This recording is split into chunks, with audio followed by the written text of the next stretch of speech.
नमस्कार। Fifth month of Hindu calendar Shravan या सावन। हमारे धर्म के अनुसार सावन का महीना भगवान शिव और मां पार्वती की पूजा और आराधना के लिए बहुत ही शुभ कहा गया है। सावन के महीने में सोमवार का व्रत करना बहुत ही शुभ फल देता है। लेकिन ज्योतिष के अनुसार भी सावन के महीने की बहुत इंपॉर्टेंस है। आइए इसे जान लेते हैं। हिंदू कैलेंडर के 12 महीने। पहला महीना चैत्र, दूसरा वैशाख, तीसरा ज्येष्ठ, फिर आषाढ़, श्रावण, भाद्रपद, अश्विनी, कार्तिक, मार्गशीर्ष, पौष, माघ और फाल्गुन। इन 12 महीनों को 6 ऋतुओं में बांटा गया। 6 ऋतु या 6 सीजन्स में बांटा गया। पहली ऋतु वसंत ऋतु यानी स्प्रिंग सीजन, जो चैत्र और वैशाख के महीने में आती हैं, जो इंग्लिश के महीने मार्च और अप्रैल के समय पे हुआ।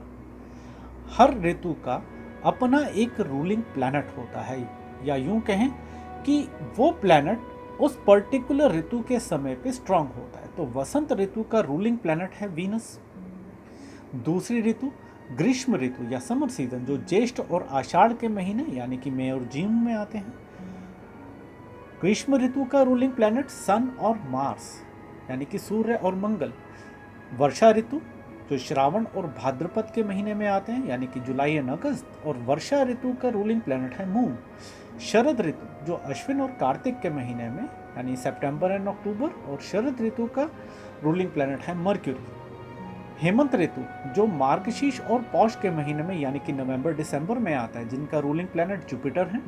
और शिशिर ऋतु यानी कि विंटर सीजन, जो माघ और फाल्गुन के समय यानी कि जनवरी और फरवरी, और इनके रूलिंग प्लैनेट हैं सैटर्न। वर्षा ऋतु का रूलिंग प्लैनेट मून यानी चंद्रमा।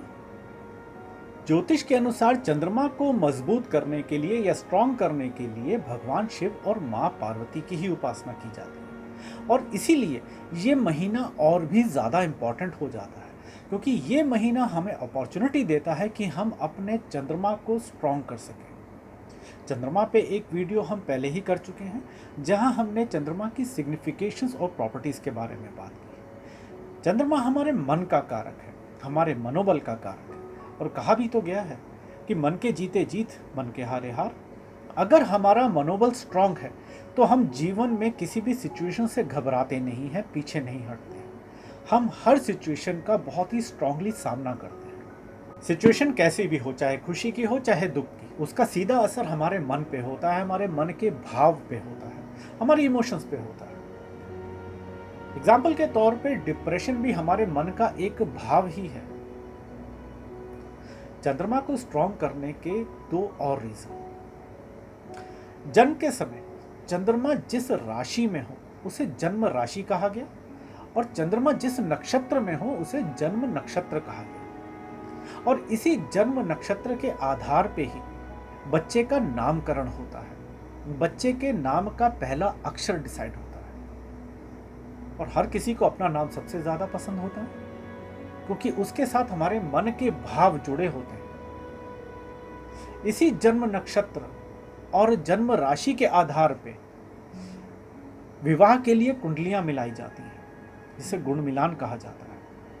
तो चंद्रमा को स्ट्रांग करने से, अपने मनोबल को स्ट्रांग करने से ना केवल हम अपनी प्रॉब्लम्स को फेस कर पाएंगे, बल्कि उनका सॉल्यूशन भी ढूंढ पाएंगे, और ऐसी प्रॉब्लम्स का सॉल्यूशन भी ढूंढ पाएंगे जिनके बारे में हम किसी और से बात नहीं कर पाते, जो हमारे मन के किसी कोने में छुपी बैठी।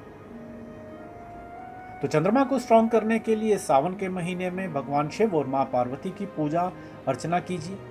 सोमवार के व्रत कीजिए। मून सिग्निफाई वाटर, तो वाटर कंजम्पशन इंप्रूव कीजिए। Moon signify milk and milk products, तो दूध का सेवन, दूध से बने हुए प्रोडक्ट्स का सेवन, ये भी आपको बहुत सहायता देगा। मून सिग्निफाई सिल्वर यानी चांदी, तो चांदी के गिलास में पानी या दूध पीने से, या किसी भी फॉर्म में चांदी अपने पास रखने से भी हमारा चंद्रमा मजबूत होता है। And most important, moon signify mother, ये हमारे माँ का कारक है, तो माता पिता की सेवा करने से भी हमारा चंद्रमा मजबूत होता है, हमारा मनोबल स्ट्रांग होता है। आज के लिए इतना ही। आप सभी लोगों को सावन की बहुत बहुत शुभकामनाएं।